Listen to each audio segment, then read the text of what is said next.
Assalamualaikum warahmatullahi wabarakatuh. Alhamdulillah wa syukrulillah. Wa la hawla wa la quwata illa billah.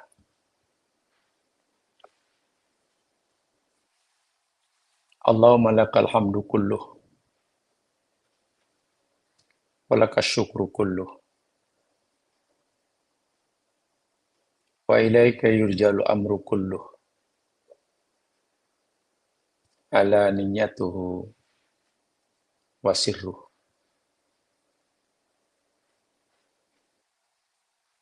Salatullahi wa salamuhu ala nabiyhi Muhammadin sallallahu alaihi wasallam.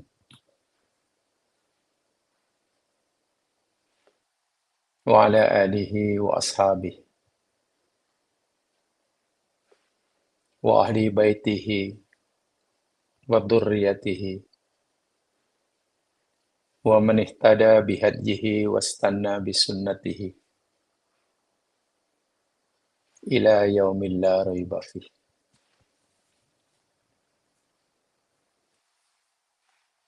Allahumma faqihna fid din wa 'allimna at-ta'wil. 'Allimna ma yanfa'una wanfa'na ma 'allamtana warzuqna ilman walhamdulillah ala kulli hal. Allahumma amin.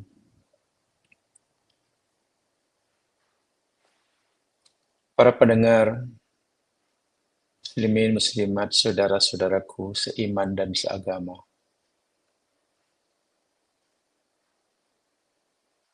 Semoga Allah sentiasa membimbing kita ke jalan yang diridainya. Sebagaimana Allah telah menghimpunkan hati-hati kita, mengikat hati kita dengan iman dan Islam di dunia. Semoga Allah menghimpunkan kita juga dengan nikmat iman dan Islam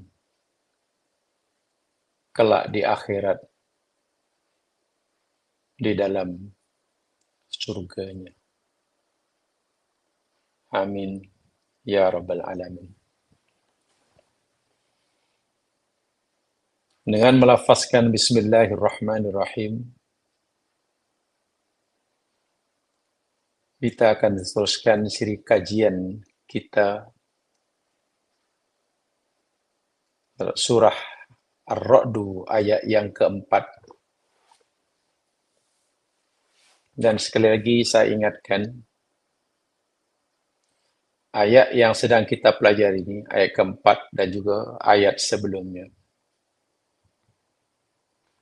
berkaitan dengan ayat-ayat kauniyah.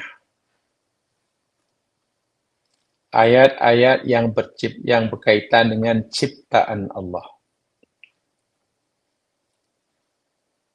Bukti tanda kebesaran dan kekuasaan Allah yang Dia ciptakan. Apa yang Allah firmankan pasti betul, pasti benar, dan kita wajib meyakininya dan tidak boleh meragui akan kebenarannya sedikit pun. Itu jelas. Tetapi karena ayat ini ayat kauniyah, Allah tidak hanya menyuruh kita meyakini akan kebenaran maklumat yang Ia sampaikan, tapi Allah lebih menyuruh kita untuk memikirkannya. Memikirkannya. Bagaimana Allah menciptakan ciptaannya secanggih, sesempurna itu, dan buat apa Allah menciptakan ciptaannya sesempurna tersebut. Sebab itulah, saya ulangi sekali, penafsiran yang kita tempuh, yang kita pilih untuk menafsirkan ayat-ayat seperti ini, yakni penafsiran dengan pendekatan ilmiah, pendekatan saintifik, pendekatan rasional, berdasarkan fakta-fakta saintifik yang Allah perlihatkan dan tunjukkan kepada kita, khasnya kepada mereka yang diberi kemampuan untuk memahaminya. Ini sengaja saya ulang-ulang karena sangat penting. Beza memahami ayat-ayat kauniyah dan memahami ayat-ayat syar'iyah, memahami ayat-ayat kaitan akidah terhadap alam gaib, walaupun semua ayat itu kita wajib mengimani ia benar belaka tanpa ada keraguan, tapi pendekatannya dalam pemahaman kita pasti berbeza. Jamaah sekalian, ayat yang keempat dari surah Ar-Ra'du, jamaah boleh perhati betul-betul. Saya ulangi. Ayat keempat dari surah Ar-Ra'd ini benar-benar memuat, mengandungi mukjizat kauniyah, mukjizat ilmiah, saintifik, yang tepat dalam uraiannya tentang keanekaragaman, kepelbagaian tumbuh-tumbuhan, tanaman, bahkan rasa buah-buah mereka. Meskipun tanaman yang pelbagai jenisnya dan berbagai rasa buahnya itu berkongsi tanah, berkongsi air, berkongsi udara, berkongsi sinar matahari yang sama. Insya Allah. Yang menunjukkan keanekaragaman. Ini menunjukkan adanya kepelbagaian, keanekaragaman tentang gen dan juga karakteristik turunan pada setiap zarah yang ada pada tanaman tersebut. Ayat keempat ini juga merujuk pada 2 dan mungkin 3 dijelaskan oleh sains moden sebagai fenomena asas, dasar tentang tumbuh-tumbuhan yang kembar atau tumbuh-tumbuhan yang bermacam-macam, yang bukan hanya 1, mungkin 2, mungkin 3, mungkin 4, tetapi punya akar yang sama. Akarnya sama, tapi tumbuh berbagian. Ya, contohnya pisang, saya katakan, buloh, dan juga ada pokok yang setiap pokok akarnya punya akar sendiri, tidak berkongsi dengan pokok yang sebelahnya, walaupun mungkin jenis pokok itu sama. Pertama, saya ingin sampaikan tentang al-ijaz al-ilmi, kemukjizatan saintifik yang Allah berikan pada ayat ini. Dan kemudian nanti kita coba tanya kepada sains bagaimana penjelasannya. Allah memberitahu kepada kita fakta yang betul. Nah, sains nanti membantu kita menjelaskan bagaimana ia berlaku seperti itu. Apa aspek kemukjizatan saintifik dalam ayat ini? Pertamanya, wahdatul ma' wa turbah wa tanawwu'ul thimar. Kesatuan atau persamaan air dan tanah serta kepelbagaian buah. Airnya sama, tanahnya sama, bahkan saya tandain fotonnya sama. Tapi menghasilkan buah yang bermacam-macam. Ini satu. Ini mujizatnya. Allah beritahu seperti itu. Nanti sains akan menjelaskan bagaimana proses berlakunya. Dan itu jelas sekali. Jelas sekali. Tanah berdekatan, air yang sama dalam ayat sebelumnya. Sekalian, kalau kita ingin mendalami ayat ini dari sudut ilmiah, dan saya yakin jamaah punya kemampuan dalam hal ini, kepelbagaian ciptaan, tak kiralah tumbuh-tumbuhan yang bermacam-macam ke, hewan yang bermacam-macam ke, atau apa sajalah yang berkaitan ini. Bila kita tarik ke belakang, jadi kita pull back lah, kita tarik ke belakang, kita uraikan makin belakang. Sebenarnya semua itu berasal dari benda yang sama. Masya Allah. Semua tumbuh-tumbuhan yang beraneka ragam, warna, bentuk, rasa, itu bila kita tarik, kemudian kita uraikan lebih kepada dalam asal usulnya, daripada benda yang sama. Satu. Sebanyak manapun. Ya, contohlah bahasa mudah ini nanti ada penjelasannya nanti di belakang. Contohlah. Ini secara endologi dia. Sebanyak manapun, sebesar manapun nilai angka. 10, 100, 1000, sejuta, 1 bilion, 1 triliun. Sebesar manapun nilai angka. Ia hanya berasal daripada angka 1. 2, 3, 4, 5 itu cabang kepada 1. Asalnya hanya 1. 1 triliun. 1 asalnya. Tanpa bermula dengan 1, mana ada 1 triliun. Mana ada 1 bilion. Semua bermula daripada yang 1. Bahkan, jika perhatikan katalah pelukis-pelukis hebat, seniman-seniman pelukis yang hebat, secantik apapun lukisan tersebut, sebesar apapun lukisan tersebut, sesempurna apapun lukisan tersebut, atau sebaliknya, seburuk apapun lukisan tersebut, pasti si pelukis itu memulakan dengan 1 titik kecil.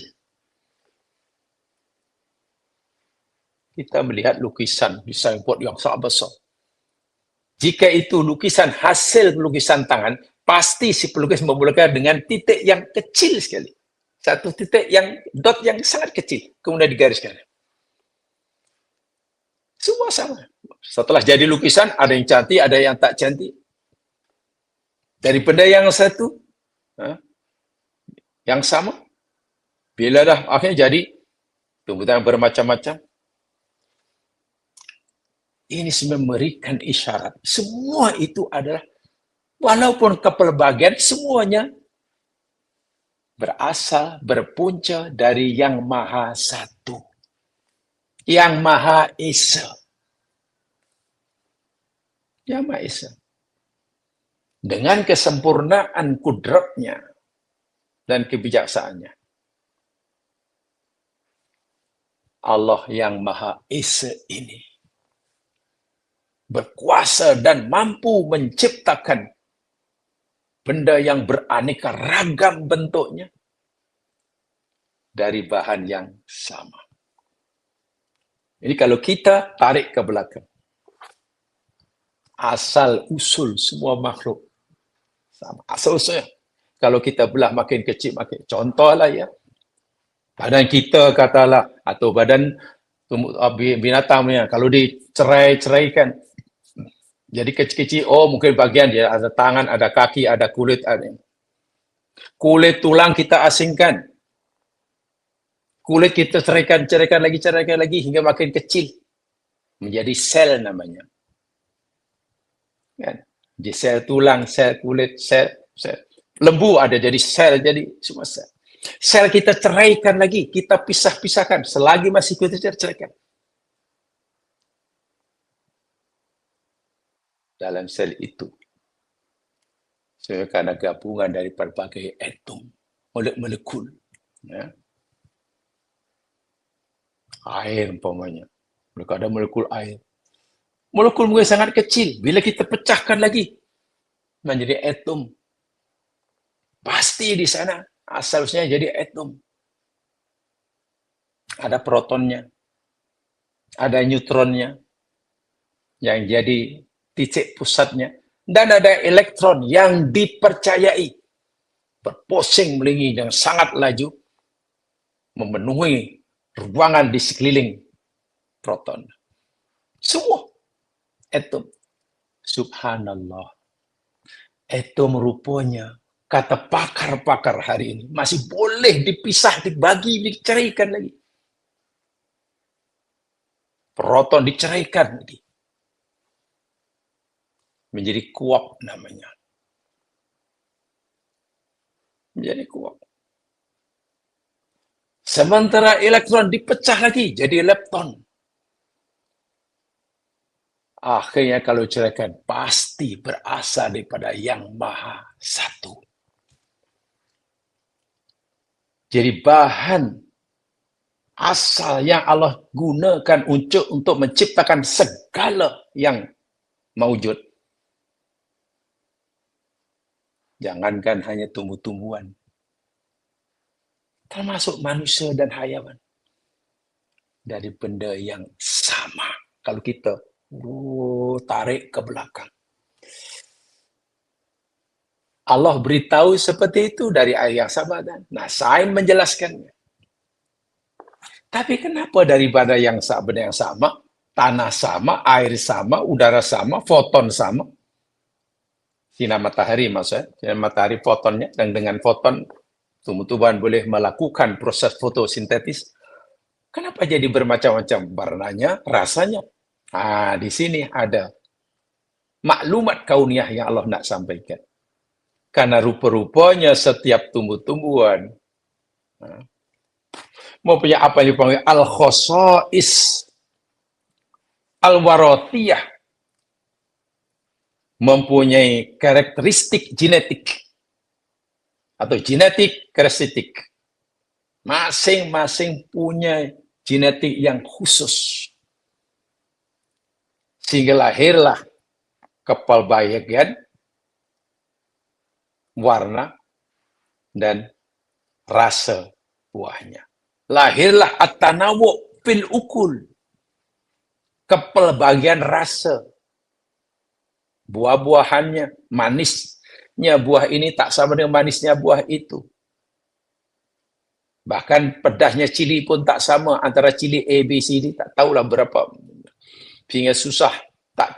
Kita tak cukup bahasa untuk mengungkapkan rasa pedas. Coba kalau pedas ini kita ungkapkan dengan bahasa, macam mana bunyinya? Tak mungkin. Cili pedas, karena kita telah merasakannya. Tolong jelaskan, pahamkan, jelas pedasnya cili pada orang yang belum merasakan. Pedas itu, kalau walau Kak jauh pedas itu dengan teori tak akan faham. Bahasa manusia tidak cukup, tak mampu nak menjelaskan pedas itu apa. Jangankan sehari, 2 hari, seminggu kita menjelaskan makna pedas secara bahasa, tak akan dapat difahami oleh mereka yang tak pernah merasakan cili. Cara yang paling mudah, bagi cili suruh gigit. Kalau kita tanya macam rasa pedas, apa itu pedas? Pedas-pedas. Subhanallah. Yang itu kurang pedas, beza. Kita bukan sekadar dapat mengetahui, meyakini kepelbagian, nak menjelaskan kepelbagian buci itu pun tak tahu. Bahasa kita tidak cukup. Al-isyara ila ikhtilafi ila ikhtilafi tu'umit thimar fadilu ba'du ala bani fil ukul. Yu'adu isyara ila tanawu'il murakabah al-kimiyah wal jiniyat al-mas'ulah an-nukah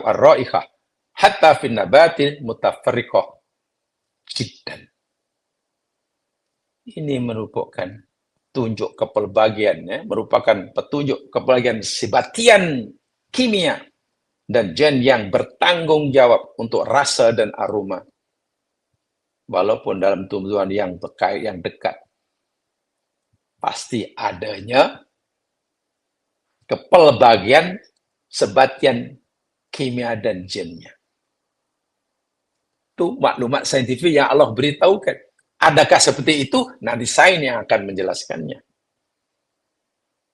Sekaligus, ini dari aspek agamanya, dari aspek keimanannya, kepelbagaian tumbuh-tumbuhan, warna dan rasa, walaupun berasal daripada benda yang sama, air yang sama, ad-dilalah alal khaliq.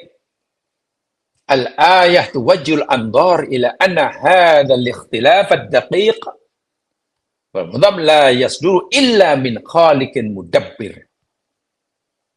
Ayat ini menarik perhatian kepada fakta bahwa variasi yang tepat dan teratur ini hanya boleh datang daripada yang maha mencipta, yang maha bijaksana, yang pasti punya tujuan dan matlamat yang agung. Mimma yasma'u baina ta'ammulil ilmi wal imanil aqaidi. Saya tertarik kesimpulan yang ini, hujung. Justru kalau kita mengkaji ayat ini, ia akan menggabungkan baina ta'ammulil ilmi. Apa bahasa Melayunya? Ya, saya gunakan istilah yang kami pelajari saja. Menggabungkan antara kontemplasi saintifik,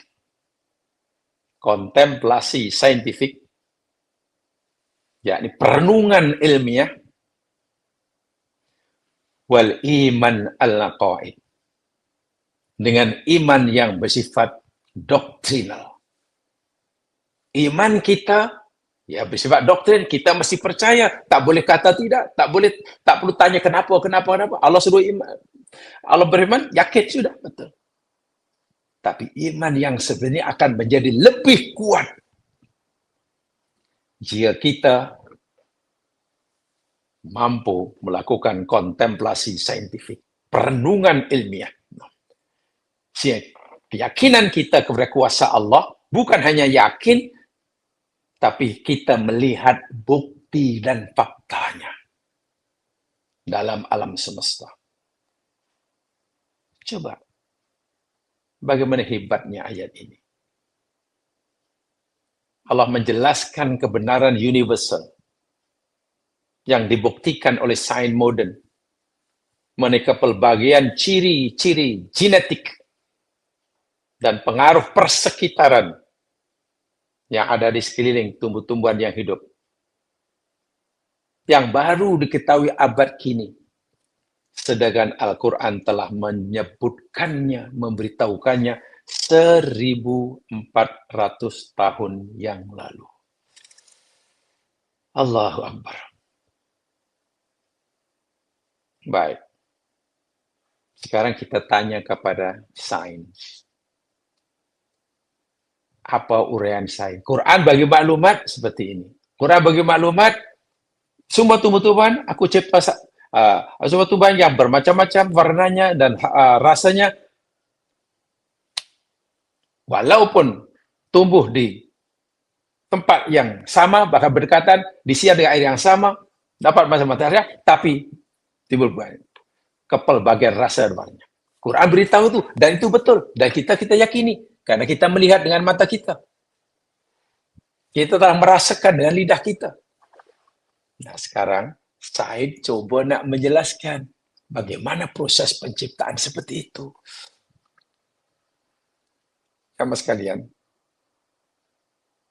tadi saya nyatakan, semua tumbuh-tumbuhan dengan kepelbagaian jenis dan rasa buahnya, yakni tercipta daripada, bahasa mudahnya, semua tercipta daripada nutrisi yang sama. Allah cipta daripada nutrisi yang tersimpan dalam perut bumi yang sama. Bukan yang lain. Bahannya sama. Tapi setelah dengan proses yang tersendiri, cara mengolah, ibarat bahan masakan sama. Bahannya sama. Tapi ini dimasak dengan cara begini, dengan panas seperti ini, dengan resipi seperti ini, jadilah masak jadi kue. Dari bahan yang sama, dimasak dengan cara begini, campuran, kadar campurannya menjadi seperti ini, memasaknya sekian menit, jadilah cake. Jadi roti. Cemana nih bahan sama, tapi sila dimasak jadi macam-macam masakan, makanan, rasa berbeza. Oh, rupanya berbeza. Bukan berbeza dari segi bahan masakannya, tapi berbeza daripada segi adonannya, cara masaknya, berapa lama, bandingan beratus antara satu dengan yang lain. Masya Allah. Dengan resipi yang berbeza, jadilah hasil masakan yang berbeza. Walhal dari bahan yang sama. Secara analoginya seperti itulah. Analoginya. Nah, rupanya betul. Yakni, daripada tahap bahan yang asas, yang semua benda tercipta daripada jenis zarrah. Semua tercipta daripada yang paling kecil ya. Dari situ air yang sama disebut betul. Tanah yang sama, iya. Itu yang nampak nih kita. Tapi kalau kita tarik ke belakang, semua dicipta daripada zarrah subatomik. Subatomik yang sama. Ya. Bukan hanya air masih terlalu besar. Tanah besar. Kalau dibagi-bagi, kita akan temukan zat paling kecil. Jadi zarrah subatomik yang sama. Ada elektronnya, ada protonnya, dan ada neutronnya. Itu kan dianggap paling kecil nama zarrah. Walaupun sekarang, saya katakan, proton masih boleh dibelah lagi, diuraikan lagi menjadi quark. Elektron boleh dipecah-pecah, dikecilkan lagi menjadi lepton namanya. Perbezaan material. Material seperti mana? Besi lah, air lah, udara, persekitaran, suhu iklim, tempat tanaman itu tumbuh. Ya, berlaku karena susunan bilangan partikel yang berbeza dalam satu atom sehingga menumbuhkan buah-buah yang berbeza. Saya kurang tahu, tapi ini hanya diberitahu oleh kawan. Ada pokok tertentu, buah tertentu yang hanya sesuai ditanam di tempat tertentu, tapi tidak sesuai di tempat yang lain. Kalau orang tanam pun tak akan menjadi. Ini ya jangan cari pengesahan lah. Ini hanya kawan beritahu contoh umpamanya di Malaysia. Buah arum manis. Mangga arum manis. Itu konon hanya boleh tumbuh di negeri Perlis. Hanya tumbuh negeri Perlis. Bahan nutrisi yang tersimpan dalam perut bumi Perlis, nutrisi yang tersimpan dalam perut bumi Selangor, sama. Tapi kenapa yang mangga arum manis ini hanya boleh tumbuh di Perlis, bila tanam di negeri lain macam tak jadi? Sehingga seakan-akan itu khas buah yang boleh hidup di Perlis. Karena itu bukan berbeza dari segi nutrisinya, bahannya. Kaitan dengan persekitarannya, banyak. Dan lain sebagainya. Yang tadi saya katakan, bukan berbeza dari segi bahannya. Setelah menjadi makanan berbeda, tapi berbeda dari segi cara mengolahnya. Menunya nak mana? Dimasak berapa lama? Panasnya berapa? Subhanallah. Itu contoh kecil. Atau mungkin ada pokok ya Allah, tamar hidup subur di tanah Arab, Timur Tengah. Tapi kalau di Malaysia orang kata buat kebun tamar ya, rugi lah. Mungkin tumbuh tapi tak berbuah. Atau kalau berbuah pun mungkin, pertanyaan apakah berbeza itu apa karena nutrisi yang ada tanah itu tak sama-sama? Lalu perbedaan di mana? Apa yang menjadikannya berbeda tadi? Itu tadilah. Kalau dalam bahasa cara mengolahnya, cara memasaknya, kadar panasnya, campuran adukan antara bahan-bahan tadi. Antara bahan-bahan tadi. Ya mas sekalian, cara mudah beginilah. Penjelasan yang mudah analoginya. Bagaimana kepelbagaian rasa dan jenis tumbuh-tumbuhan yang sebenarnya tumbuh hasil daripada sumber yang sama, tapi ternyata setelah menjadi tumbuh-tumbuhan, bermacam-macam warnanya dan macam rasa buahnya. Tadi saya katakan, nutrisi dasar adalah sama, bahan mentahnya sama, bahannya sama. Semua tumbuh-tumbuhan bahannya sama, nutrisi yang dalam perut bumi. Cuma sama. Contohlah, bahan utama, unsur utama nutrisi yang diperlukan dipanggil makronutriennya sama. Makronutriennya sama. Sama ada pokok apapun. Ya, perlu nitrogen ada. Ya, perlu ada nitrogennya N. Perlu fosforusnya, perlu kaliumnya, perlu kalsiumnya, magnesiumnya, sulfurnya, ada semuanya. Itu bahan asalnya. Itu bahan pokok, itu unsur utamanya. Makronutriennya. Cuma diperlukan itu. Ada juga unsur mikronya. Zat besinya, manganisnya, zincnya, apa lagi? Kuprumnya, dan juga lain-lainnya.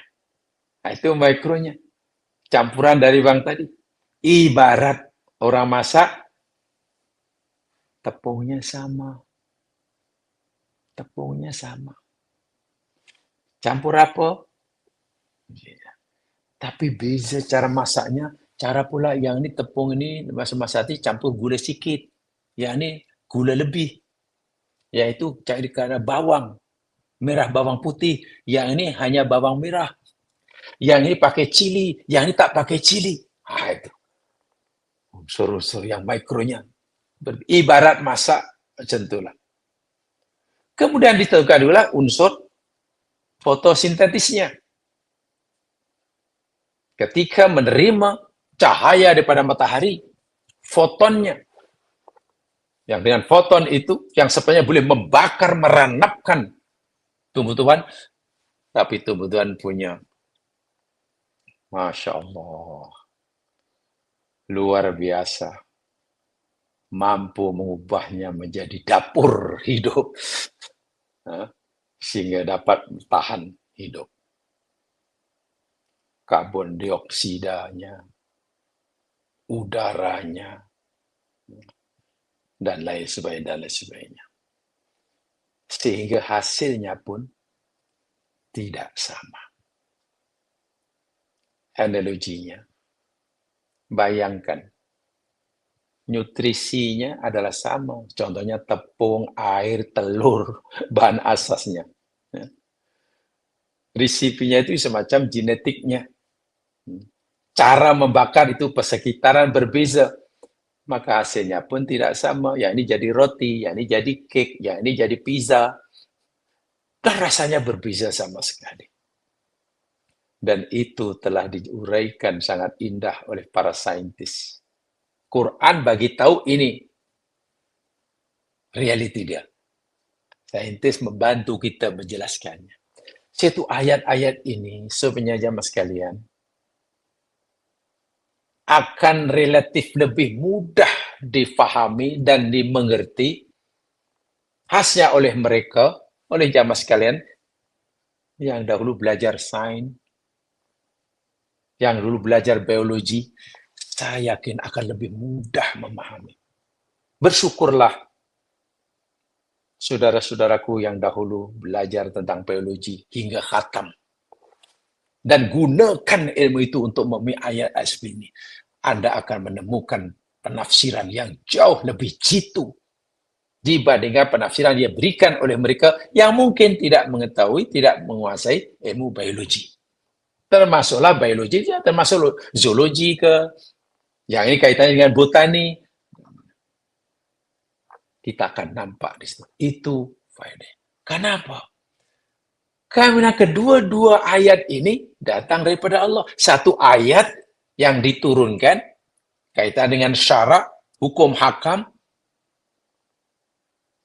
perintah, larangan, fardu, haram, pahala, dosa. Nah, itu ayat syariah. Bagaimana sholat, bagaimana wudhu, bagaimana haji, bagaimana... Itu wajib difahami. Yang kedua, dan itu banyak sekali dalam Quran, ayat-ayat yang diciptakan. Ayat berkaitan dengan ciptaan. Yang Allah suruh kita berkali dalam Quran, suruh lihat langit, lihat bumi, lihat matahari, lihat hujan, lihat kapal berlayar di laut, lihat lautan, lihat tumbuh-tumbuhan. Allah, lihat angin. Oh. Pemahaman terhadap itu tidak boleh. Hanya sekarang, ya Allah kami yakin, sudah. Ya memang Allah suruh yakin. Tapi Allah suruh kita fikirkan. Apalagi ayat yang sedang kita pelajari ini, Allah tutup dengan inna fi dzalika la ayatil liqaumi yaqilun. Tengok. Ayat sebelumnya liqaumi yatafakkarun.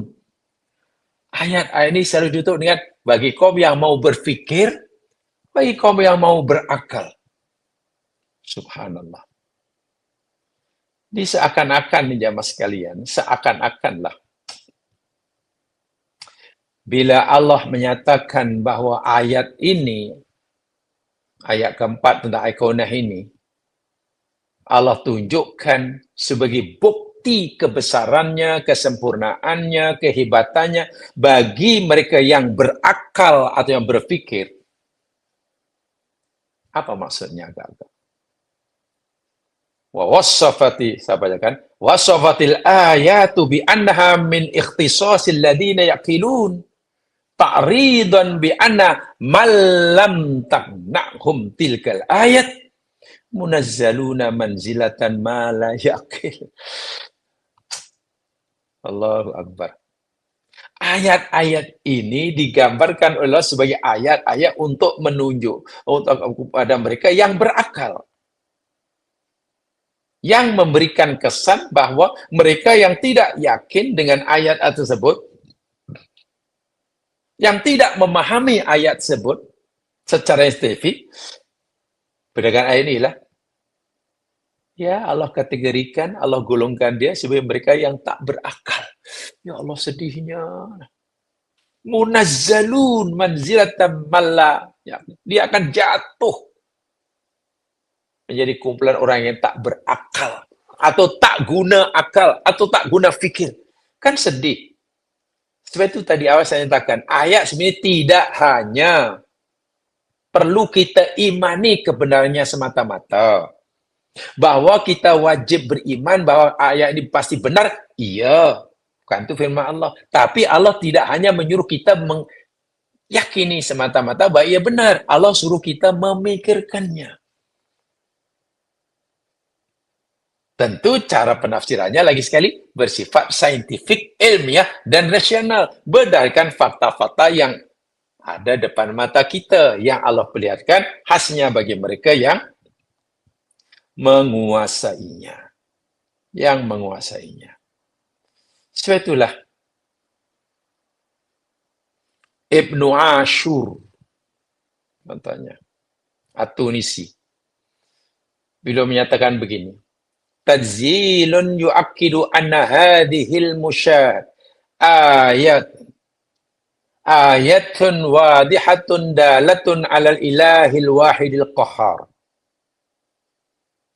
Bila Allah menyatakan bahawa semua itu ayat pesan aku bagi orang berakal, bagi orang fikir, Karena ia adalah tanda yang nyata, yang jelas bagi keesaan penciptanya, kekuasaan penciptanya. Wa annaha mahsuratul lintifa lidawil ukur alladzina yatafakkarun. Ini kata Ibnu Asyur. Dan nampaknya ayat-ayat ini Allah tujukan khusus yang ingin mendapatkan manfaat daripadanya, hanya khusus khas bagi orang yang menggunakan akal, bagi orang berikan. Mafhum mukhalafahnya, orang yang tak gunakan fikir, tak masuk ayat ini. Ayat ini tidak akan beri apa-apa manfaat. Jadi cabarannya bukan sekadar suruh kita beriman. Beriman pasti. Kita mau atau tidak, kita berusaha atau tidak memahaminya. Jadi pendekatannya lebih bersifat akliyah, bukan semata-mata pendekatan imaniyah. Itu. Yatafakkarun atau yaqilun. Jamaah sekalian, sekarang pengajaran yang boleh kita ambil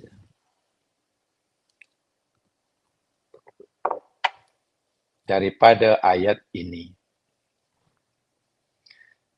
Di mana dalam ayat ini Allah beritahu kita dan kita telah pelajari, walaupun tidak secara detail sangat,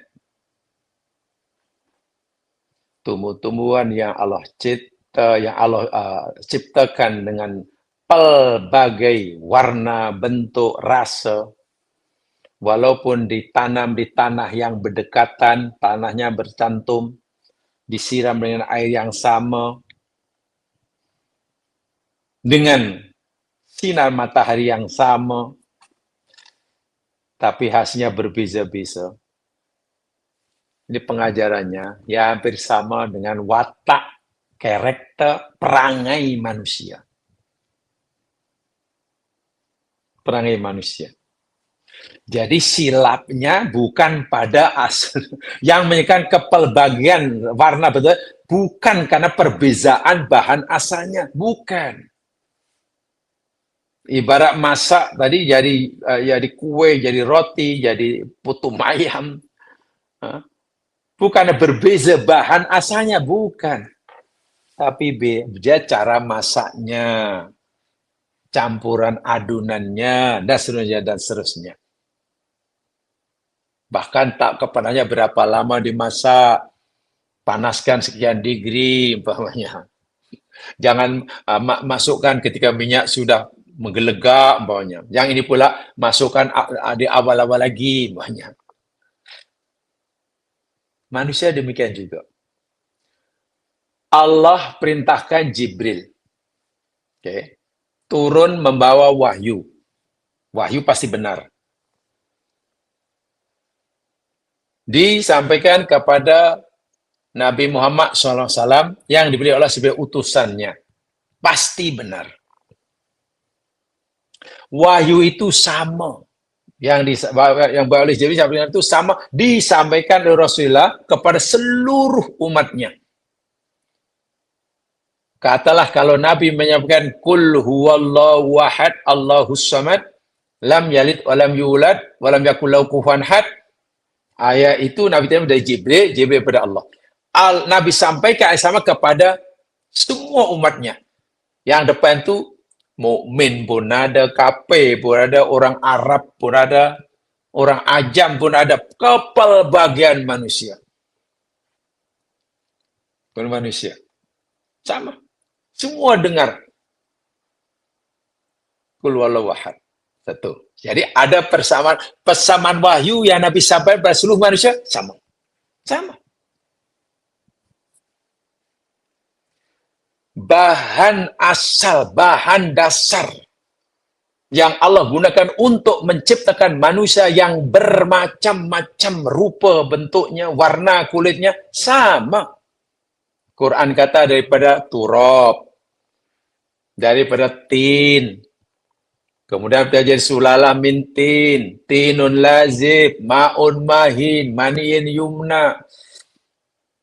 Kemudian dicampurkan ovum perempuan jadi nutfah, Nutfah oleh Allah diubah menjadi alaqah, alaqah menjadi mudghah. Allah ciptakan tulangnya, lalu tulang dibalut dengan daging. Lalu Allah biarkan dengan proses penciptanya hingga masa itu lahir jadi janin. Tak kira, minta maaf, Fir'aun ke, Nabi Musa ke, begitulah cara Allah menciptakannya. Dari bahan yang sama.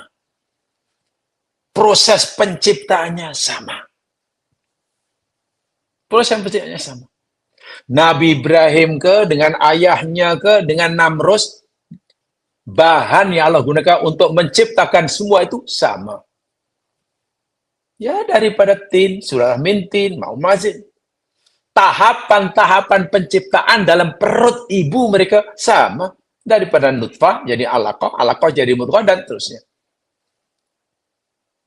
Bahannya sama, cara menciptanya sama.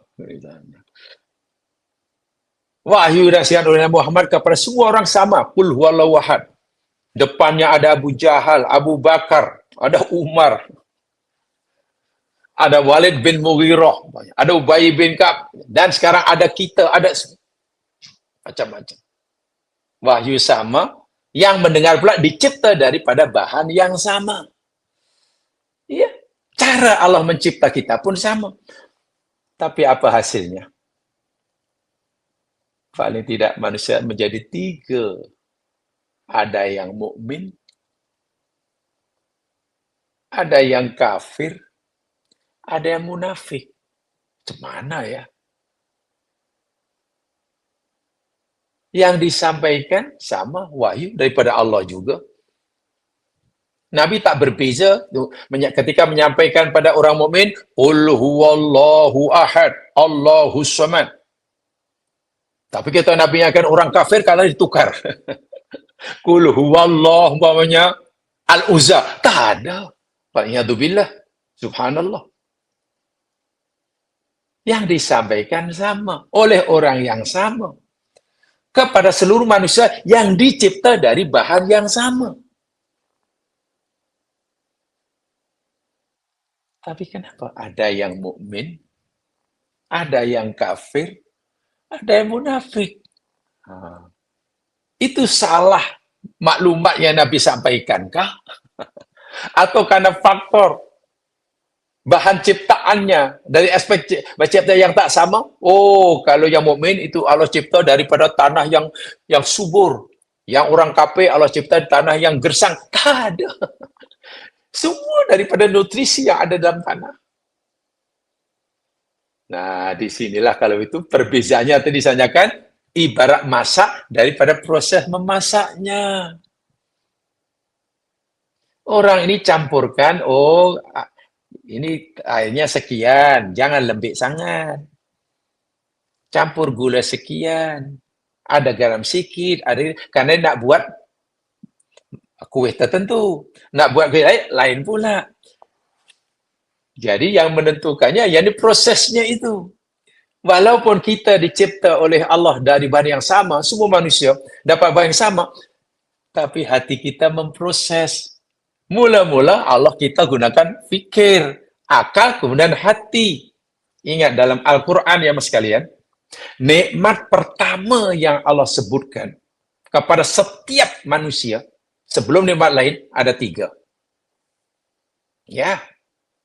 Nikmat pertama yang Allah sebutkan kepada kita. Beritahu pada kita. Bahkan waktu itu kita masih dalam kandungan. Ada 3. Dan 3 ini penentu orang itu nanti jadi mukmin, jadi kafir, atau jadi munafik. 3 ini akan menjadi penentu bahan-bahan itu nanti jadi kue ke, jadi lempeng ke, jadi karipap ke, jadi pizza ke, jadi roti ke. Apa 3 nikmat itu? Tsumma nafakha fihi min ruhi. Lepas aku tiupkan ruh pada jasad janin yang aku cipta dalam rahim perempuan. Wa ja'alakumus sam'a. Lalu Allah jadikan pendengaran. Telinganya sudah mulai berfungsi. Ini udunun, fungsinya sam'un. wal absar. Penglihatan, matanya Allah fungsikan sehingga boleh melihat. Hatinya Allah fungsikan afidah, berpikir. 3 ini. Pendengaran, penglihatan, mata hati. Kalau ketiga-tiga ini digunakan cara yang berbeza, hasilnya berbeza.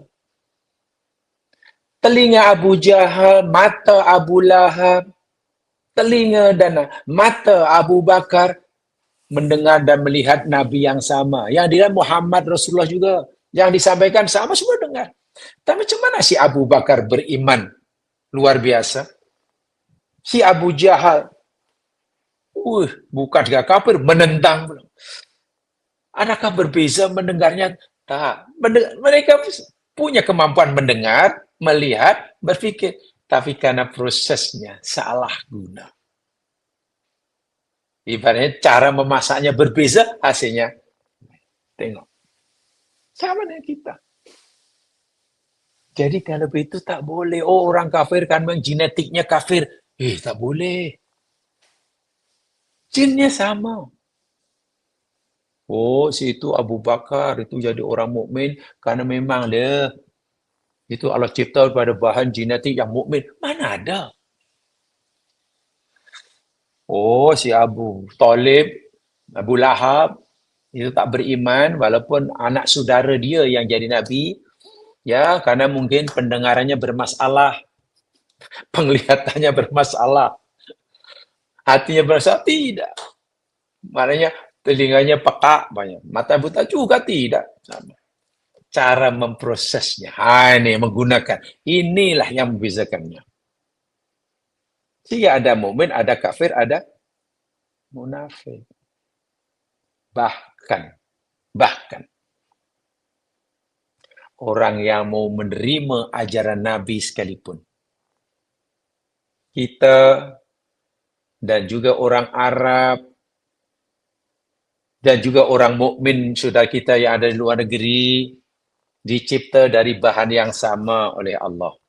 Tahapan-tahapan proses penciptaannya sama.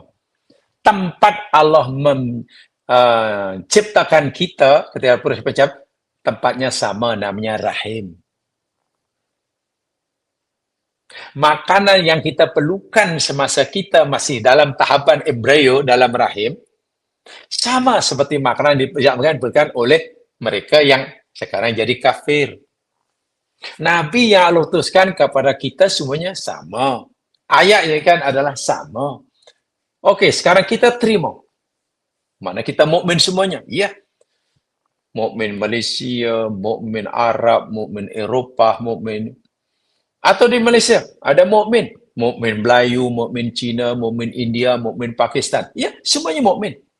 Dari mata kasar semuanya mukmin. Alhamdulillah ada persamaan. Itu pun walaupun sama-sama baca Quran, sama-sama solatnya 5 waktu, sama-sama hajinya pergi Makkah, sama-sama berpuasanya Ramadan. Itu pun tingkatan kualiti kemukminannya berbeza, tidak sama. Sehingga nasibnya kelak di akhirat walaupun sama-sama mukmin tak sama.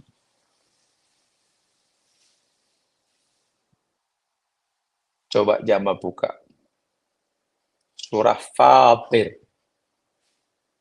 Coba lihat surah Fatir ayat 32.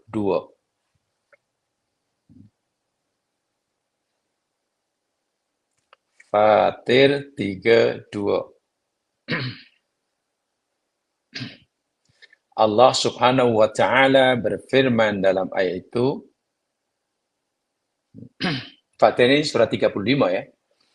Surah 35 ayat 32. Ini bila kita kaitkan dengan kita.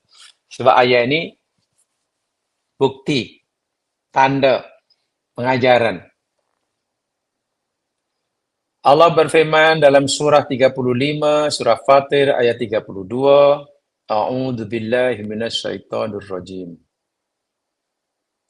Tsumma awratnal kitaba alladzi istafaina min ibadina. Faminhum zalimun li nafsihi wa minhum muqtasid wa minhum sabiqum bil khairati biidznillah.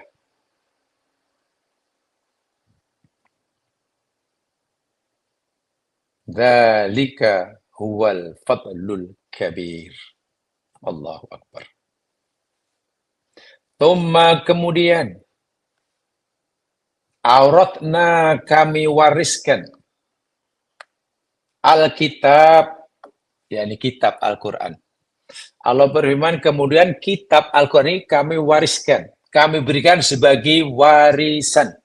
Allah yang memberikan. Siapa yang menerima warisan berupa Al-Quran? Alladzina astafaina min ibadina. Orang-orang yang kami pilih daripada kalangan hamba-hamba kami. Jadi siapa yang mau menerima Al-Quran, meyakini Al-Quran, ya meluk agama Islam lah, dan kita Al-Quran, itu adalah hamba pilihan Allah. Betul. Hamba pilihan Allah. Beruntung kita. Karena kita termasuk hamba pilihan Allah. Dan pemilihan Allah ini berdasarkan menolak atau menerima Al-Quran. Jadi kalau kita ditanya, siapakah manusia-manusia pilihan Allah? Jawabannya senang. Orang Muslim. Orang mukmin. Tak kira warna kulitnya. Tak kira apa bahasanya. Tak kira kedudukan ekonominya, status sosialnya. Asal mukmin, itulah pilihan Allah. Karena pilihan Allah berdasarkan dia menerima atau tidak Al-Quran sebagai panduan hidup. Namun, walaupun semua kita mukmin, semua kita pilihan Allah, rupanya tak sama kualiti dia. Ibaratnya walaupun mangga itu dicipta oleh Allah dari nutrisi yang sama, tanah yang sama, air yang sama, tapi itu manisnya Masya Allah. Itu manisnya biasa, tapi itu manisnya macam ada pahit-pahit sikit lah. Banyak. Manisnya berbeza-beza. Yang sebelahnya lagi, masam. Kenapa tak sama? Adakah berbeza nutrisinya? Tak juga. Ada beza airnya? Tidak. Kan tadi beza pemrosesannya. Nah, kita juga begitu. Qur'annya sama, tercipta sama, mendengar sama, tapi kenapa Allah kata? Dan semua pilihan Allah, tapi faminhum zalimun li nafsi. Ada orang mukmin muslim yang melihat Al-Quran, tapi statusnya zalimun li nafsi. Dia menzalimi diri sendiri. Mukmin tapi mukmin zalim namanya. Ada istilah kan mukmin asin, mukmin yang penuh maksiat. Banyak melakukan dosa. Banyak perintah Allah yang tidak dilakukan walaupun dia tahu itu perintah Allah. Banyak larangan Allah yang dia tak tinggal walaupun dia tahu itu larangan Allah yang mesti tinggal. Dia yakin Allah larang dia untuk buat itu. Dia yakin. Dia terima Allah suruh dia buat itu. Tapi dia tak nak buat. Tidak menafikan hak Allah yang memerintahkannya dan melarangnya.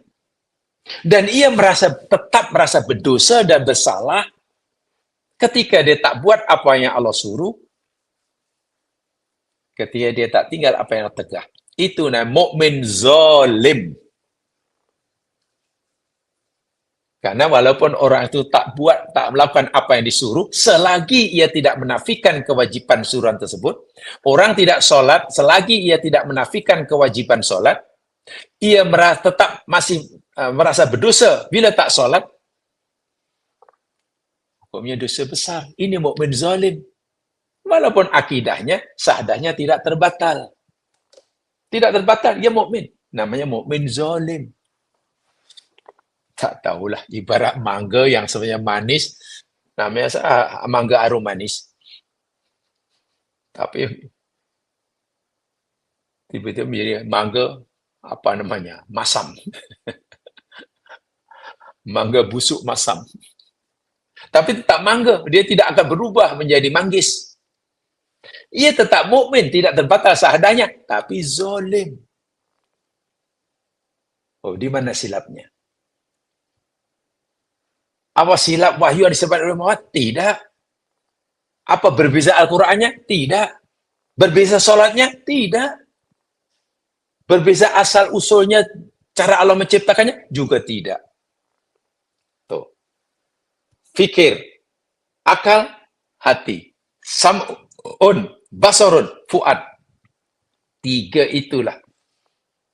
Ketika manusia menggunakan tiga ini betul atau betul, itu yang menjadi puncanya. Yang kedua, elok sikit. Tadi mangga. Siapanya manis, tapi dia masam. Nah, sekarang, muqtasid. Wa minhum muqtasidun. Ada mukmin yang muqtasid. Ya, muqtasid itu sederhana lah. Pertengahan lah. Nak baik sangat pun tidak. Jahat sangat pun tidak. Ibarat mangga, nak manis sangat pun tidak. Masam pun tidak. Ya, muqtasid. Dia hanya buat yang perintah yang diwajibkan saja. Yang sunat malas. Dia hanya tinggalkan yang diharamkan saja. Yang makruh dibuat. Minta maaf ya, ini ibadahnya ngam-ngam. Muqtasid. Setakat itu ya. Nak kata hebat tidak. Nah, ini mukmin muqtasid.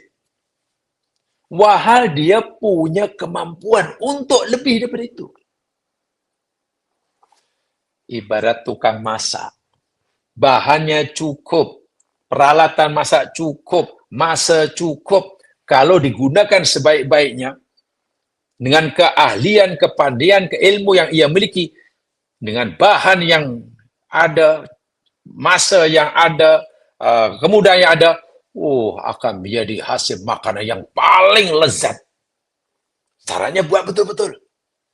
Tapi kau ini buat, ya cincin je lah, tidaklah. Jadi makanan, nak sedap sangat pun tidak, nak kata tak sedap pun juga tidak. Karena dia tak bersungguh-sungguh. Ada peluang untuk mendapatkan hasil yang hebat, tapi tak mau. Itu muqtasid. Peluang untuk ibadah ada. Tapi kenapa hanya buat setakat yang untuk melepaskan kewajiban? Anda ada masa? Ya. Berapa masa Allah berikan? 24 jam sehari semalam. Oh ya. Berapa kali solat yang Allah wajibkan kepada kamu untuk kamu buat? 5 kali. Solat 5 waktu kali itu agak-agak perlu masa berapa lama tu? Ya, okeylah kalau satu solat itu 5 minit, 20 minit, setengah jam lah. Oh, setengah jam. Okey, setengah jam. Allah bagi awak masa berapa? 24 jam. Allah wajibkan awak solat berapa? Untuk mewajibkan solat berapa masa yang kau perlukan? Setengah jam. Mana awak masih punya 23 jam? Ya. Maknanya peluang untuk kita buat lebih ada. Yakni yang sunat lah, bukan menambah yang fardu. Allah sentiasa beri kita kemampuan melebihi daripada tugasan yang Allah wajibkan. Iya. Ini kewajipan, kamu kena buat. Dan kamu hanya perlu masa setengah jam. Tapi aku bagi kamu 24 jam dalam hidup. Kamu masih puasa. Berapa lama ya Allah? 1 bulan dalam 1 tahun. 1 bulan ya Allah? Ya. Wajib, wajib. Tapi aku bagi kamu 1 tahun 12 bulan. Masya Allah. Ya, muqtasid itu yang hanya, tak apalah kan yang wajib yang sebulan dah. Yang wajib 5 kali, 5 kali lah. Yang wajib tu 2.5% zakat, ya itu je lah. Dia punya kemampuan Allah beri kemampuan melebihi daripada kewajipan yang Allah wajibkan untuk buat, tapi tak nak buat. Namanya muqtasid. Ibarat memasak, katanya, dia sebenarnya boleh masak lebih sedap hasilnya. Saya bersungguh-sungguh, tapi kerana cincin, tak apalah, asal boleh makan aja lah, katanya. Nak kata rugi juga tidak, nak kata beruntung pun juga belum. Ada orang mukmin seperti itu, Qurannya dibaca sama, solatnya sama. Yang hebat apa? Yang ketiga. Wa minhum sabiqun bil khairati biiznillah. Allahu Akbar. Dan sebagian mereka sabiqun bil khairat. Berlomba-lomba dengan kebaikan. Dengan izin Allah. Bahkan mungkin berkata, ya Allah, ya Tuhanku, Engkau bagi hamba ini, ya Allah, masa 24 jam sehari semalam. Kenapa, ya Allah, Engkau hanya wajibkan kami solat 5 waktu yang hanya perlukan setengah jam? Kau bagi masa jauh lebih lama daripada kewajipan, masa yang hamba perlu untuk menegakkan kewajibanmu. Allah kata, mungkin, ini kita bayangkan begitu ya. Mungkin raja, ya tak apalah, aku ni sayang pada kamu. Aku hanya suruh kamu 5 waktu aja lah yang perlu setengah jam. Tapi kalau kamu nak buat lebih, sila. Namanya sukarela. Tatawuk. Tatawuk itu sunat. Kalau kamu nak buat, karena kamu merasa kurang hanya 5 kali, ya sila buat lebih. Tapi yang kamu nak buat lebih itu, aku tak wajibkan. Hanya tatawuk, sukarela. Namanya sunat. Kita pun, oh, boleh kalau boleh. Ini sabikun bil khairat. Ya Allah, Engkau bagi aku rezeki melimpah-limpah, ya Allah. Ya, ya. Jauh melebihi daripada keperluan diri ini. Jauh lebih pada cukup untuk keperluan keluarga. Tapi kenapalah rezeki yang berjuta-juta, berbilion engkau berikan ni, engkau hanya wajibkan bayar 2.5% ni, ya Allah. Pasal apalah? Wahal rezeki yang kau berikan ni, katalah rezeki yang berikan 1 bilion. 1 bilion. Wajib zakat 25 juta aja, ya Allah. Lebihnya masih banyak, ya Allah. Kenapa sikit sangat? Allah kata, apalah. Aku hanya wajibkan kau 2.5% aja lah. Itu yang wajib. Tapi kalau kamu nak buat sukarela, lebih dari itu sila. Yang sukarela itu tanpa had lah. Mau bagi hari ini tiap hari pun boleh. Namanya sedekah sunnah. Ini sabikun bil khairat. Ya Allah, Kau bagi aku mas pada hamba masa ini 1 tahun 12 bulan. Kenapalah hanya 1 bulan aja engkau wajibkan puasa? Kenapa sikit sangat, sekejap sangat? Allah jawab, tak apalah hambaku, aku tak mau membebankan pada kamu. La yukallifullahu nafsan illa yuridullahu bikumul yusra wa la yuridu bikumul usra. Aku suka kemudahan atas kamu. Aku hanya berikan 1 bulan tu cukuplah.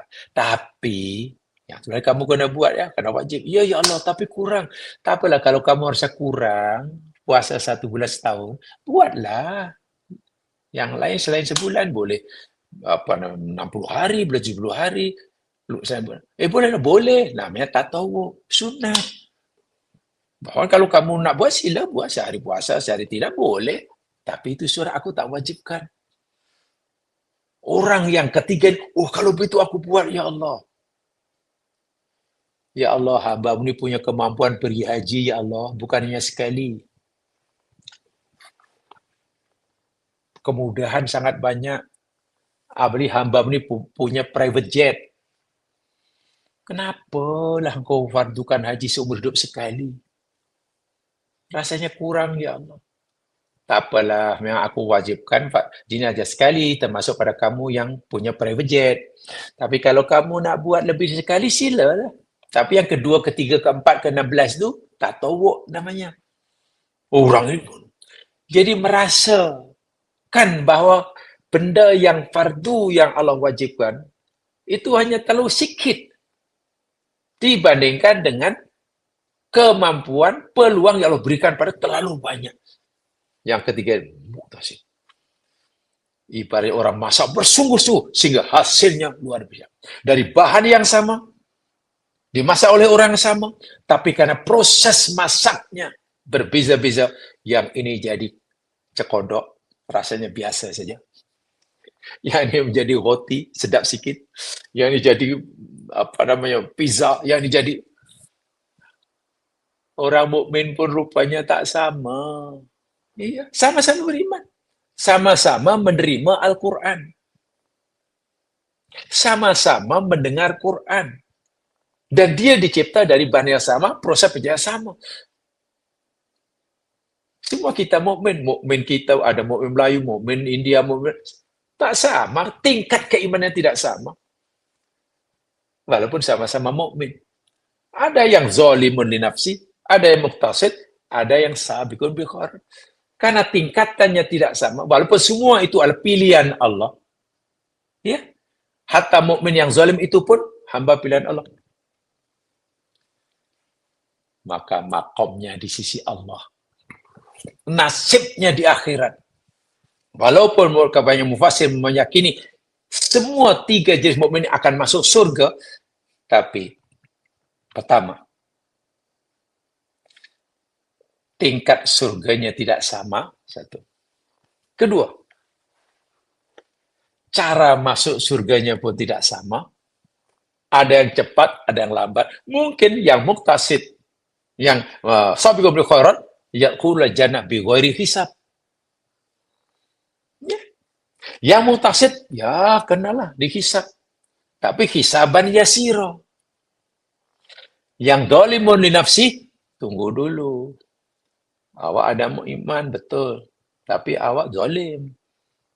Aku ni maha adil, kata Allah. Setiap perbuatan pasti ada balasan. Yang baik, pahala. Yang jahat, siksa. Dosa kamu banyak, ya kamu singgah dulu, rehat dulu lama-lama di neraka. Disiksa lebih dahulu di neraka. Selama mana? Wallahu alam, Allah maha sari'ul hisab. Perhitungan sangat detail.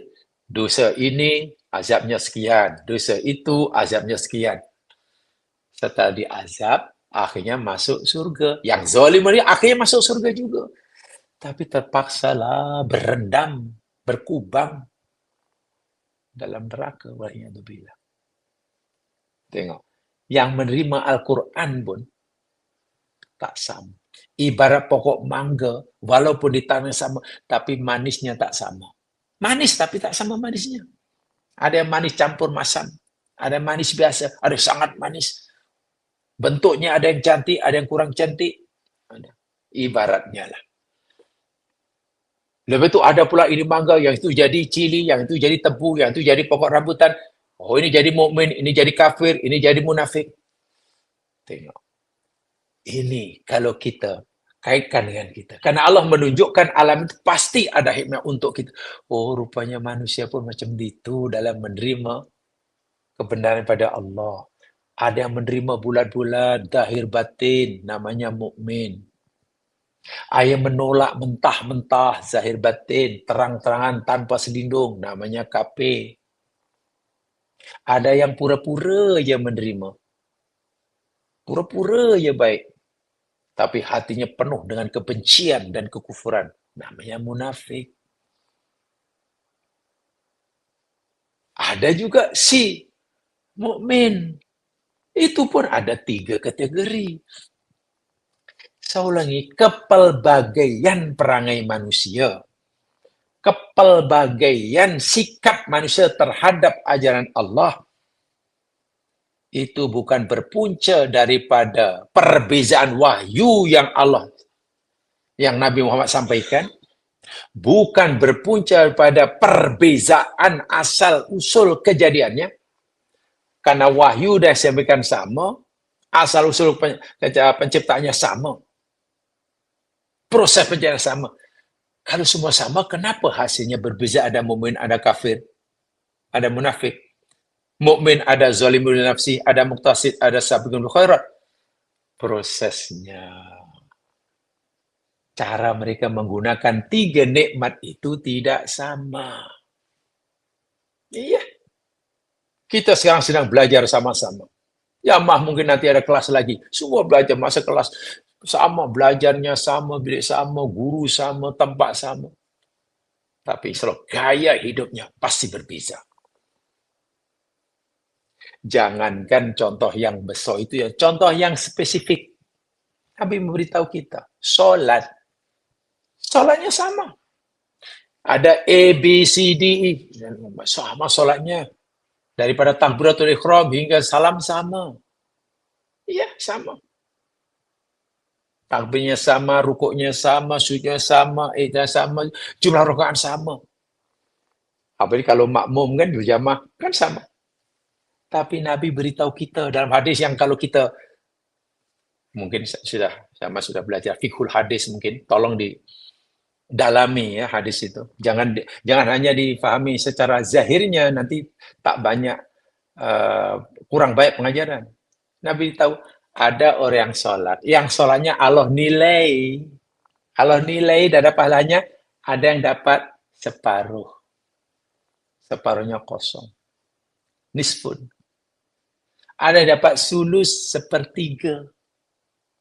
Nilai sholatnya hanya 1/3 ya. Sepatutnya dapat 100%. Hanya dapat 33%. Yang selebihnya kosong. Ada yang hanya dapat rubu suku. Allah maukan 100% ganjarannya. Dapat 25%.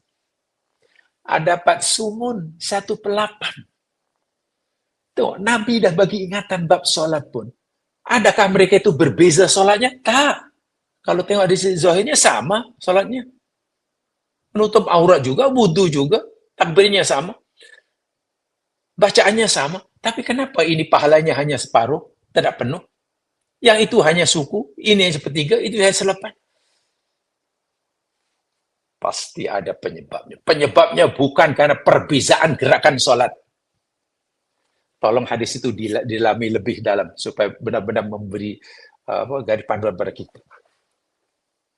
Mereka berbeza dalam menerima ganjaran penilaian dari Allah bukan karena perbezaan cara sholatnya. Karena cara sholatnya macam sama semuanya, sama. Kalau ada perbezaan, ya perbezaan yang tidak menjejaskan kesaksian sholat. Mungkin yang satu calon letak tangannya tinggi, yang itu kurang, ya itu tidak. Jadi masalah tidak membatalkan sholatnya. Yang satu baca Fatihah, yang satu tak baca Fatihah, bukan begitu. Semua baca. Jadi kalau sama-sama sah, kenapa ya ganjarannya tak sama? Inilah pasti bukan kesilapan daripada cara sholatnya, bukan kesilapan. Pasti ada masalah dalam diri orang itu. Macam mukmin kafir tadi, bukan salah wahyunya, pasti ada dalam dirinya. Si mukmin tadi, dolim, muqtasid, puncanya ada dalam dirinya. Bagaimana menggunakan 3 nikmat ini? Sam'un, basarun.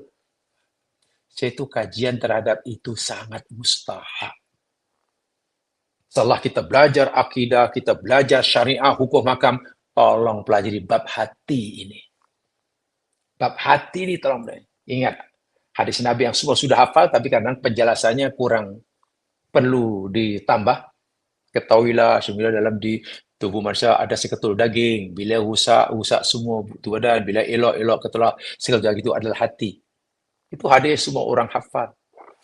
Tolong diuraikan lebih detail lagi. Lebih detail.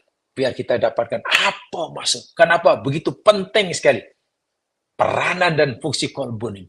Sehingga boleh meranapkan seluruh amalan jika dia rusak. Dan itu ada hadis yang lain pula. Innamal a'malu binniyat. Wah, tengok. Amal itu karena niat. Amalan yang dahsyat sekalipun. Besar nampaknya. Niat hancur. Kosong nilainya. Amal ibadah kecil. Katanya nampaknya remeh. Tapi niatnya ikhlas. Pahalanya besar. Hadis itu hendaklah dipahami dengan betul-betul. Kalau perlu, ya bersiri-siri supaya kita dapat pemahaman yang betul. Ada orang mati syahid di dunia, diiktiraf mati syahid. Semua orang mengaku ia syahid, ditanam sebagai orang mati syahid.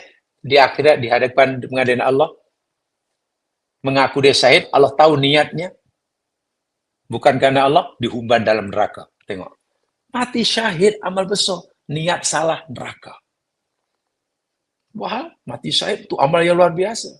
Sementara ada orang banyak dosa. Dosanya sangat banyak. Dia pun macam tak sengaja karena dalam keadaan berjalan penat, letih, dahaga, jumpa pergi sumber air, minum puas-puas. Habis minum, tengok ada anjing yang sedang dahaga, hampir mati.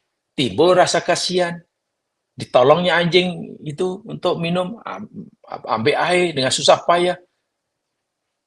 Setelah anjing itu puas minum, hilang darinya, pergi, orang tu muji Allah, terima kasih, bersyukur pada Allah, dan dilakukan semata karena Allah, diampun dosanya. Tengok. Nampaknya amal itu remeh bagi minum anjing, menyayangi anjing, nampaknya kecil. Kalau ada orang buat masjid pun, insya Allah tak akan ada orang menghargainya. Dah sekali dapat sijil pengiktirafan, penghargaan. Tapi tengok, besar di sisi Allah karena niatnya. Orang mati syahid, seluruh dunia kagum, dihormati, disanjungi. Tapi kan niatnya salah, dihumban dalam neraka. So, apa sebenarnya makna hadis-hadis seperti ini, pengajarannya? Lalu kenapa niat begitu penting sekali kedudukannya dalam beramal? Dan niat itu letaknya hati, itu kerja hati. Jadi bila Nabi kata, bila seketul daging itu rusak, rusak seluruhnya. Sebab itu hadis itu bagi saya lah, memang perlulah kesungguhan dalam memahaminya secara setia. Apalagi sekarang, zaman sekalian, banyak ilmu-ilmu yang membantu kita untuk memahami hadis-hadis yang seperti itu. Tidak boleh fahami secara zahirnya. Sekarang dengan kemajuan teknologi, dengan kemajuan informasi, apalagi jamaah yang sangat menguasai tentang dunia komputer, karena dulu belajar computer science, mamanya. Wah, itu mudah memahami hadis itu sangat. Jamaah yang paham tentang apa namanya, menguasai dalam ilmu informasi, dalam dunia komputer, sangat mudah. Ilmu sangat membantu memahami hadis itu. Dan kita akan nampak, Masya Allah, rupanya begitu. Iya, dari itu tidak salah menggunakan ilmu itu untuk memahami hadis ini. Tapi kebanyakan kita, itu Nabi kata, kita percayalah. Jangan tak percaya, sampai itu Nabi. Kalau tidak berdosa, tak cukup setakat itulah. Kalau semua sikap begitu, maknanya ilmu akan berhenti. Kenapa begitu? Ya, itu Al-Kata beriman. Sudah, full stop. Jangan banyak tanya. Ilmu berhenti, kita akan bertambah. Walhal Allah memberi peluang dan ruang yang luas pada hari ini untuk mengkaji lebih jauh, untuk memahami kenapa ia berlaku. Ya, Mas sekalian, saya rasa itu saja yang saya sampaikan. Tafsir bagi ayat yang keempat ini, saya pikir cukup panjang lebar, dan yang saya sengaja, ini memang saya sengajakan tafsir seperti itu. Karena ini pendekatan dia, pendekatan saintifik, pendekatan rasional. Karena ini ayat kauniyah. Mudah-mudahan memberi manfaat bagi saya menyampaikan. Alhamdulillah kalau dapat dikongsi bersama. Subhanakallahumma bihamdika asyhadu an la ilaha illa anta astaghfiruka wa atubu ilaik. A'udzu billahi minasyaitonir rajim wal 'ashr. Innal insana fi khusr illa alladziina aamanu wa 'amilus shalihaat. Tawassaw bil haqq, tawassaw bis sabr. Assalamualaikum warahmatullahi wabarakatuh.